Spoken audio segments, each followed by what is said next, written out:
you don't ever have to think about the water that's dripping out of your tap until it's not there, or until it's there but it's brown. It's becoming increasingly evident that we are going to have to think about this on a much more regular basis.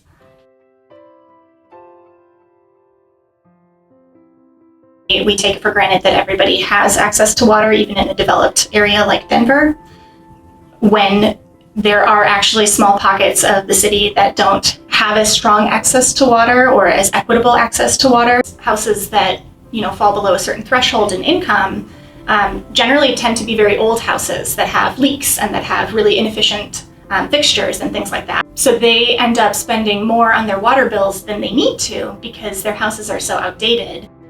There is a huge Hispanic population across the Denver metro area, and both Denver Water and Aurora do fantastic jobs communicating most of their literature, both in English and in Spanish. But apparently there is also a huge, Burmese population in Aurora that doesn't get communicated to in their language. Even if we were to be communicating on a regular basis about water literacy, about water quality issues, about leaks and conservation efforts, it's not, if you can't read it, if you can't understand it, then it's not useful. Like, we have this wonderful resource that could be doing so much for our community and for securing water resources for the future in such a drought-prone state, and it's so stigmatized that it's not reaching its maximum potential.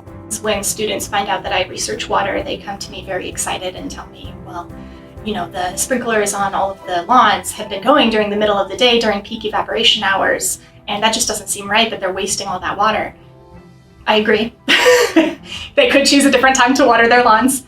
That said, it is recycled water. Well, you can't actually drink it, so it's not like they're wasting water that could otherwise be used to meet drought requirements.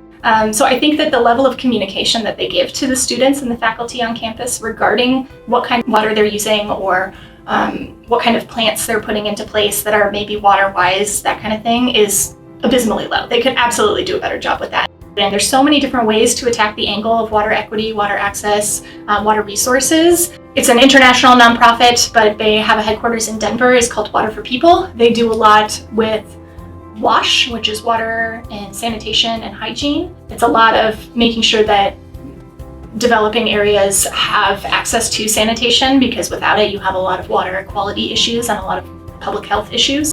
Helping to raise awareness among other college students and college groups is super beneficial to building that water literacy that can ultimately be very helpful to water managers and the broader community.